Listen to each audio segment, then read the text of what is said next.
Looney. Yeah, mi sirena. Isla del Sol, Island of the Sun, is the largest island in Lake Titicaca.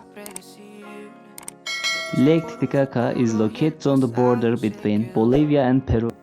It is considered to be the highest lake in the world,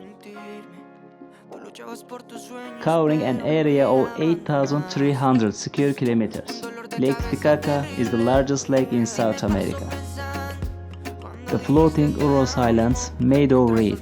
Tour boats to UROS depart from Puno in every 40 minutes.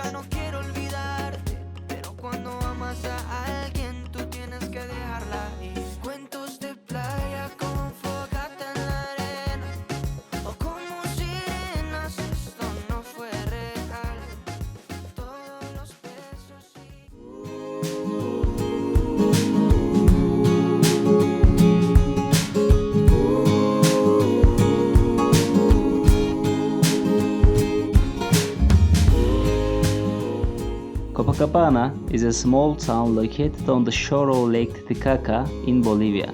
Completed in 1619, Copacabana Cathedral is one of Bolivia's oldest churches. How easy it's to forget, still thinking about how we met.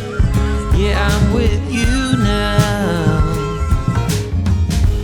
Oh, one thing that it's plain to see, the best thing. I'm Oktay. Thank you so much for watching. I hope you found this useful. If you want to see more, please click subscribe, like and bell notification, and I'll see you on the next episode. If you want to contribute to my next travels, please use my affiliate links in the description. No extra cost to you. See you.